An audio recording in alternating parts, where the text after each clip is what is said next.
नमस्कार, जनता टीवी देख रहे हैं आप। आपके साथ मैं हूं खुशबू पांडे। तो बुलेटिन की शुरुआत करेंगे बड़ी और अहम जानकारी के साथ करेंगे। इस वक्त की बेहद अहम जानकारी से आपको रूबरू कराएंगे। बीजेपी मुख्यमंत्री की यहां पर बैठक चल रही है। बीजेपी मुख्यमंत्री परिषद की बैठक जारी है। भारत मंडपम में ये बैठक जारी है। आपको बता दें कि यहां पर आगामी लोकसभा चुनाव को लेकर रणनीति तैयार की जा रही है। प्रधानमंत्री मोदी और गृह मंत्री बैठक में मौजूद है। बैठक में सीएम पुष्कर सिंह धामी भी मौजूद है। आगामी चुनाव पर रणनीति की यह मंथन जारी है। तस्वीर भी आपके सामने है किस तरह से यहां पर बैठक चल रही है।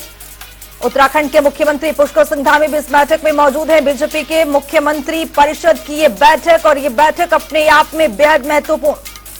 प्रधानमंत्री नरेंद्र मोदी, केंद्रीय गृह मंत्री अमित शाह समेत तमाम दिग्गज इस बैठक में शिरकत कर रहे हैं। उत्तराखंड के मुख्यमंत्री पुष्कर सिंह धामी भी इस बैठक में शिरकत कर रहे हैं। खबरों में आगे बढ़ेंगे। लोकसभा चुनाव को देखते हुए दिल्ली में बीजेपी की 2 दिवसीय राष्ट्रीय परिषद की बैठक को महत्वपूर्ण माना जा रहा है। इस पर प्रदेश प्रवक्ता सुनीता विद्यार्थी ने कहा है कि इस बैठक में बाद बीजेपी और मजबूती से लोगों तक पहुंचने का काम करेगी। साथ ही उन्होंने क्या कुछ कहा, सुनिए।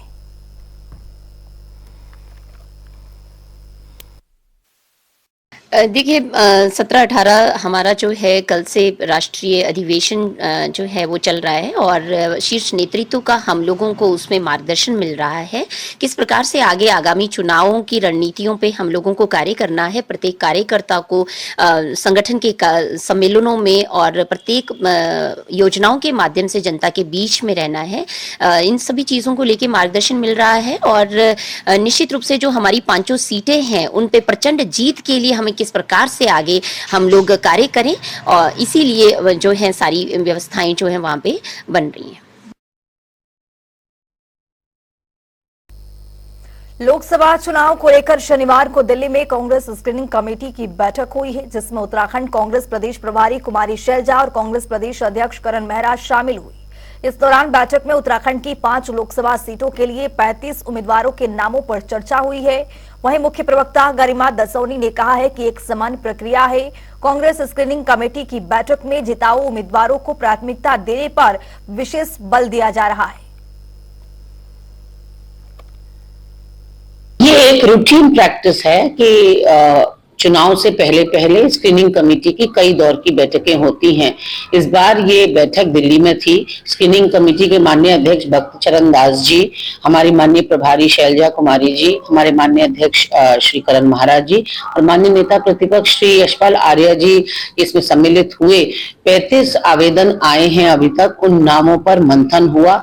कौन सबसे मुफीद कैंडिडेट हो सकता है लोकसभावार, इस पर चर्चा हुई और क्षेत्रीय समीकरण देखते हुए और जनाधार के बेसिस पर आधार पर पार्टी के प्रति उनका समर्पण और कंट्रीब्यूशन, उनका योगदान देखते हुए अभी फिलहाल ये कहा जा सकता है कि 80% मंथन हो चुका है। 1 या 2 दौर की बैठक और बाकी होगी और उसके बाद नाम आपके सामने होंगे।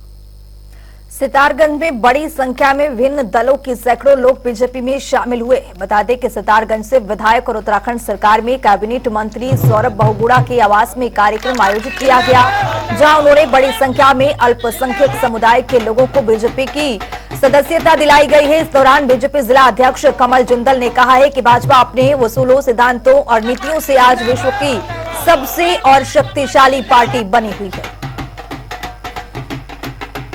नगरपालिका सितारगंज के 2 सभासद पंकज रावत जी और सचिन गंगवार ये अपने सैकड़ों समर्थकों के साथ भारतीय जनता पार्टी परिवार में आए। इस हेतु ये माननीय विधायक मंत्री जी के निवास पे कार्यक्रम था। आज पूरे देश के अंदर आप देखें, प्रदेश के अंदर देखें, लोग भारतीय जनता पार्टी की सदस्यता पाने के लिए आतुर हैं, क्योंकि लोग जानते हैं कि इस देश का विकास अगर कोई कर सकता है तो भारतीय जनता पार्टी कर सकती है। तो जो लोग भारतीय जनता पार्टी परिवार में हैं, इनका स्वागत है। उत्तराखंड की ग्रीष्मकालीन राजधानी गैरसैंण में सत्र न कराए जाने को लेकर विपक्ष लगातार सवाल खड़े कर रहा है। विपक्ष इसे राज्य आंदोलन के शहीदों का अपमान बता रही है। वहीं बीजेपी पार्टी के विधायक अनिल नौटियाल ने जिस पर अपनी कड़ी प्रतिक्रिया दी है। वैसे ऐसी स्थिति तो अभी नहीं है, क्योंकि इस बीच गर्मी काफी है, बरसात और बर्फबारी इस बार नहीं हुई है जिस तरह होती रही है। तो मुझे नहीं लगता कि ऐसी स्थिति पैदा होनी चाहिए थी। क्योंकि आज वहाँ पर गैरसैंण भराड़ी सैंण में मौसम बिल्कुल सही है और सत्र हो सकता था, लेकिन मुझे नहीं मालूम किन परिस्थितियों क्योंकि हो सकता पिछली बार बरसात के कारण ठंड महसूस हुई होगी कुछ विधायकों को, तो इस कारण शायद ये हुआ है। लेकिन आज की स्थिति वहाँ पर ठीक है, मौसम ठीक है। अभी मैं 25-26 जनवरी को वहीं था भराड़ी सैंण में, उस समय मौसम काफ़ी ठीक था। लोकसभा चुनाव नजदीक है, वहीं राजनीतिक पार्टियां चुनाव की तैयारियों में जुटी हुई। जहां कांग्रेस के दिल्ली में स्क्रीनिंग कमेटी की बैठक हुई है, तो वहीं बीजेपी का दिल्ली में अधिवेशन भी हुआ है। वहीं चुनाव में यूथ को लेकर कांग्रेस ने बीजेपी पर तंज किया है और कहा है कि कांग्रेस बीजेपी की तरह नॉमिनेशन नहीं करवाते हुए बल्कि सीधे चुनाव लड़ती है। देखिए, हम तो युवाओं को उम्मीदवार भी बनाते हैं, चाहे वो विधानसभा का चुनाव हो चाहे लोकसभा का चुनाव हो। हमने उनको भी लड़ाया, उनको भी आगे बढ़ाने का काम किया। यूथ कांग्रेस में हम भाजपा की तरह नॉमिनेशन नहीं करते उनके जो युवा मोर्चा है। हम तो यूथ कांग्रेस में सीधे चुनाव कराते हैं, कार्यकर्ता चुनते हैं, अध्यक्षों को आगे बढ़ाते हैं और चुनाव करते हैं। और जहाँ तक सवाल है, अभी लोकसभा चुनाव चल रहा है तो प्रत्येक जनपद में यूथ कांग्रेस के सम्मेलन हो रहे हैं। यूथ कांग्रेस सोशल मीडिया में कैंपेन अभियान भी चला रही है। NSUI आपने देखा होगा, कल ही बड़ा प्रोटेस्ट NSUI ने किया। प्रदेश कांग्रेस प्रवक्ता डॉक्टर गणेश उपाध्याय ने दर्जनों किसानों को साथ लेकर सहकारी गन्ना विकास समिति में सचिव संजू चौधरी का घेराव किया है। इस दौरान डॉक्टर गणेश उपाध्याय ने आरोप भी लगाया है कि गन्ना समिति में इंडिडेट के बंटवारे में अनियमितता होने से किसानों का 70% गन्ना सूख रहा है। इसके साथ ही उन्होंने ज्येष्ठ गन्ना विकास निरीक्षक महेश प्रसाद का भी घेराव किया है। इस दौरान उन्होंने आरोप लगाया है कि किच्छा शुगर मिल से गन्ना विकास समिति का सामंजस्य ठीक न होने के कारण किसानों को गन्ने की पर्चियां नहीं मिल रही है। आज हमने बहुत से किसान आए थे, उनसे उनको गिरने की पर्ची नहीं मिलने की वजह से बड़े परेशान थे। हमने किच्छा सहकारिता जो गन्ने की पर्ची जहाँ मिलती है वहाँ घेराव किया सचिव का, तो मालूम पड़ा जब बात की किच्छा शुगर फैक्ट्री ईडी ने, तो इंडियन जो है 40,000 क्विंटल प्रतिदिन जो पिराई चलती है वहाँ 20,000 क्विंटल का इंडियन दिया जा रहा है और 20,000 क्विंटल का हल्द्वानी और पंतनगर गन्ना नहीं के बराबर है, बाहर और अधिक क्षेत्र से लिया जा रहा है। आखिर किसानों का गन्ना 70% अभी भी पड़ा हुआ, गर्मी का सीजन आ रहा है, मार्च में फैक्ट्री बंद हो जाएगी, 10-10 पर्चे इकट्ठे एक ही आएंगे, तो किसान कैसे तोलेगा, कैसे क्या करेगा। तो इसमें हमें जरूर लग रहा है इसमें SIT जांच होनी चाहिए। इस परिप्रेक्ष्य में गन्ना आयुक्त धर्मसुत्तू जी ने हमने बात की कि साहब ये घोल मोल चल रहा, किसान परेशान है। जिस शुगर फैक्ट्री को किसान ने सीज के सजो रखा है उसे खत्म करने जा रहे हैं, इसे बचाइए। हमें यकीन है जरूर इस बारे में मनन करेंगे। हल्द्वानी के नगर निगम सभागार में जिलाधिकारी की अध्यक्षता में गणमान्य लोग की बैठक हुई है। इस दौरान जिलाधिकारी वंदना सिंह और वरिष्ठ पुलिस अधीक्षक प्रहलाद नारायण मीणा सहित सभी प्रशासनिक अधिकारी मौजूद रहे। बैठक में हल्द्वानी हिंसा जैसी घटना दोबारा न हो, इसके लिए सभी ने अपने अपने सुझाव भी दिए हैं। इसके अलावा जिलाधिकारी ने निगम कर्मियों को बलपुरा क्षेत्र को सफाई करने के भी यहाँ पर निर्देश जारी किए गए हैं। देखो, हल्द्वानी शहर में जो एक हिस्से में पिछले दिनों कुछ उपद्रव हुआ था, उसको लेकर क्योंकि बहुत सारी चिंताएं सिविल सोसाइटी के मन में होती हैं, जो लोग व्यवसाय करते हैं उनके मन में भय वगैरह भी पैदा होता है और उससे फिर आपस में एक वैमनस्य की भावना भी आती है, उसको हम दूर करना चाहते थे। इसलिए हमने सभी जो लोग हैं यहाँ अलग अलग संगठनों से जुड़े हुए, जिसमें व्यवसायी भी हैं अलग अलग प्रकार के, उन सबको बुलाया था और सबसे ये अपील करी है कि अब शहर आपका सुरक्षित है और किसी प्रकार के ऐसे बयानबाजी न करी जाएं किसी के भी द्वारा जो इस शहर की जो सद्भाव की जो एक हिस्ट्री रही है उसको नुकसान पहुंचे और कोई एक वर्ग विशेष टारगेट हो जाए किसी चीज़ में। ऐसा हुई है वो यकीनन दुर्भाग्यपूर्ण थी और काला दिवस के तौर पर उसको याद किया जाएगा, इसलिए कि उसने पूरे राज्य में और पूरे मुल्क में हम लोगों की छवि गंदी कर दी है।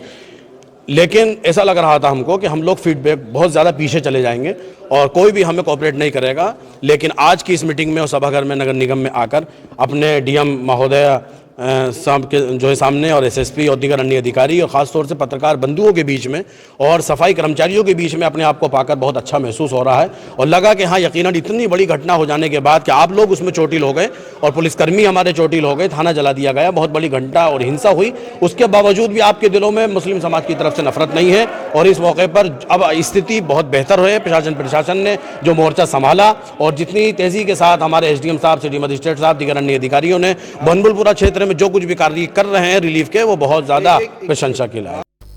देश भर में किसानों की ओर से अपनी मांगों को लेकर धरना प्रदर्शन किया जा रहा है। इसी कड़ी में किचा कोतवाली में देवरिया टोल प्लाजा पर दर्जनों किसानों ने धरना प्रदर्शन किया। इस दौरान किसानों ने एमएसपी पर फसल खरीदने, कर्ज माफी सहित अन्य मांगों को जल्द पूरा करने की मांग भी दोहराई।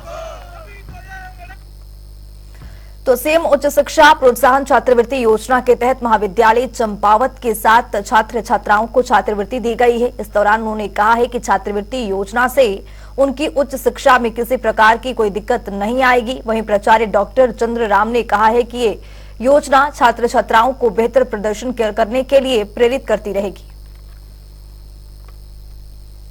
मसूरी में मलेथा राष्ट्रीय राजमार्ग के पास भूस्खलन की घटना से सड़क मार्ग बाधित हो गया है, जिसके बाद मार्गों के दोनों और वाहनों की ओर लंबी लंबी कतारें देखने को मिल रही है, जिससे राहगीरों को भारी परेशानियों का सामना करना पड़ रहा है। बता दें कि 15 घंटे बाद यातायात सुचारू किया गया है।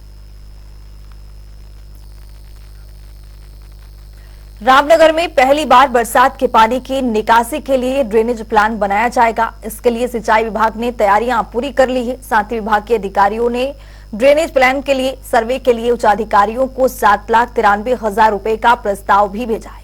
प्रस्ताव पास होते ही शहर में पानी की निकासी के लिए ड्रेनेज प्लान यहां पर शुरू किया जाएगा। रामनगर में जो ड्रेनेज प्लान बनाया जा रहा है उसके लिए यहाँ कहीं भी ड्रेनेज की व्यवस्था है नहीं। जितने भी सारा शहर का पानी है वो सब नहरों में गिरता है, तो उसके लिए प्रॉपर सर्वे करके उस पानी को बाहर निकालना पड़ेगा। इसके सर्वे के लिए हमने 7,53,000 की मांग कर रखी है। ये पैसा मिलते ही सर्वे करके डीपीआर बना दी जाएगी। रामनगर में कल एक महिला को बाघ ने हमला कर मौत के घाट उतार दिया है, जिसके बाद ग्रामीणों में आक्रोश देखने को मिला है।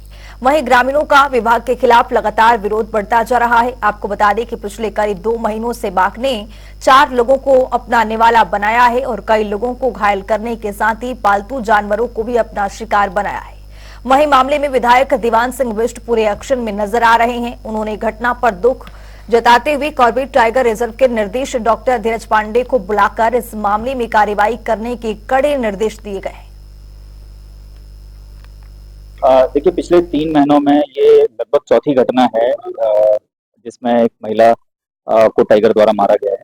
और पहली घटना होने के बाद ही हमने इस टाइगर को चिन्हित कर लिया था और इसकी सक्षम स्तर से हमें अनुमति प्राप्त हो चुकी है, पिंजरा लगाने की भी और ट्रैंक्लाइज करने की भी। और हमारी टीम इसमें लगातार इसको ट्रैक कर रही थी। सावलदे वाली घटना के बाद लगभग 6 दिन पूर्व ये टाइगर रात में लगभग 1:30 बजे के आसपास ट्रैंक्लाइज भी हम लोग इसको लगी, लेकिन ये जंगल में चला गया। और उसके बाद लगभग आधे घंटे इंटेंसिव सर्च ऑपरेशन चलाने के बाद भी इसको ढूंढा नहीं जा सका, क्योंकि लैंटाना की अधिकता क्षेत्र में बहुत ज्यादा थी। पूर्व में भी घटनाएं हो चुकी हैं, कुछ टाइगर पकड़े भी गए। इधर जो सावलदे में जो घटना हुई इसमें महिला बिमला देवी शायद नाम, उसके बाद अब कल ढेला में कांड हुआ है जो बहुत दुखद घटना है। उसके लिए लोगों में आक्रोश भी होना भी चाहिए। शासन प्रशासन की जो जिम्मेदारी होती है लोगों की सुरक्षा के लिए, उसके लिए मैं कहीं डिनाई नहीं कर रहा हूँ। रुड़की के झबरेड़ा रोड स्थित गंगोत्री पेपर मिल में आग लग गई है, जिसके बाद इलाकों में हड़कंप मचा हुआ है। वहीं मौके पर पहुंची दमकल की गाड़ियों ने कड़ी मशक्कत के बाद आग पर काबू पाया है। बताया जा रहा है कि आग लगने की वजह से लाखों का नुकसान हो चुका है। फिलहाल पुलिस मिल में आग लगने के कारणों का पता लगाने में जुटी हुई है।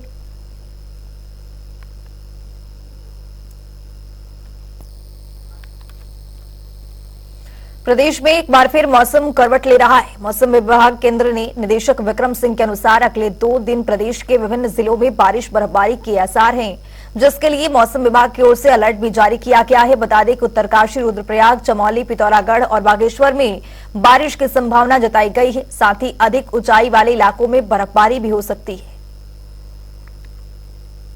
आप ये कह सकते हैं कि पूरे प्रदेश में 19 शाम रात से जो एक्टिविटी वो शुरू होंगी और 20 के शाम तक अगर हम बात करें तो अच्छी एक्टिविटी इस दौरान जो है 19 शाम से लेकर 20 के शाम तक वो रहने वाली है प्रदेश भर में।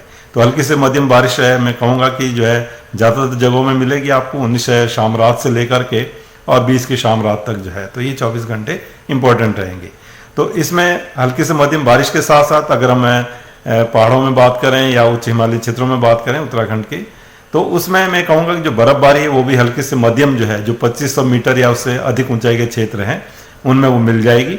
और जहाँ तक हैवी या वेरी हैवी स्नोफॉल की बात है तो जो हमारे अंदर के डिस्ट्रिक्ट हैं उत्तरकाशी, चमोली, पिथौरागढ़, रुद्रप्रयाग, बागेश्वर, तो 19 शाम रात से लेकर के और 20 शाम रात तक की अगर मैं बात करूँ तो इसके दौरान हैवी से वेरी हैवी स्नोफॉल जो है इन अंदर के 5 डिस्ट्रिक्ट के जो प्लेसेस 3500 मीटर या उसके आसपास या उससे अधिक ऊंचाई के हैं वहां पर वो कहीं कहीं पर वो मिलेगा इस तरह की स्नोफॉल एक्टिविटी।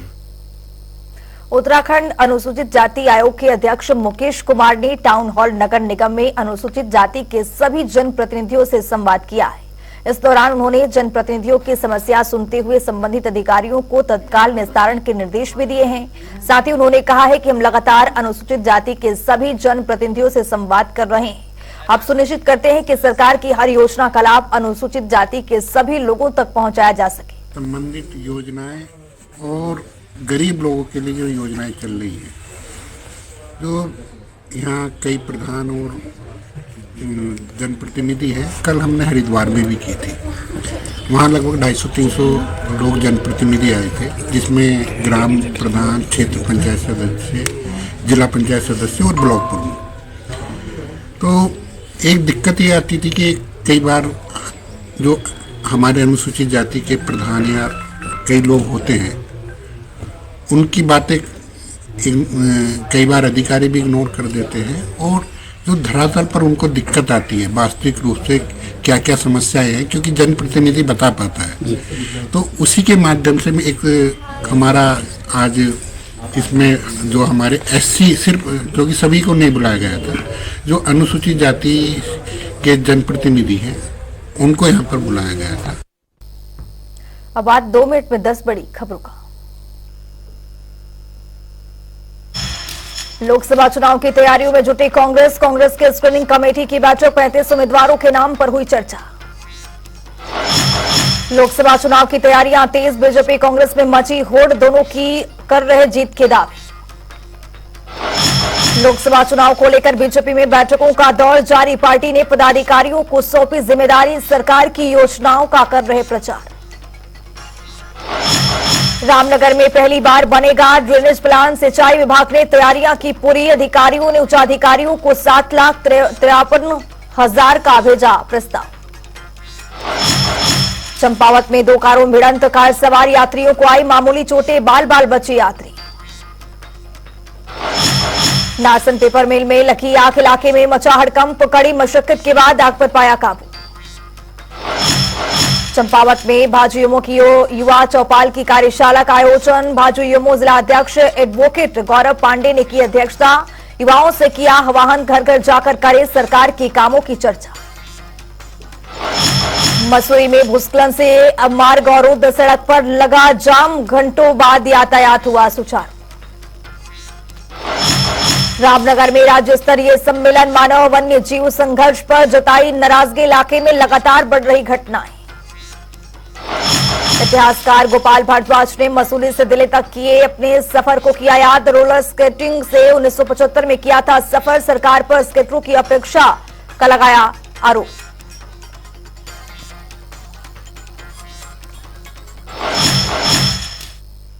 इस बुलेटिन में मेरे साथ इतना ही, नमस्कार।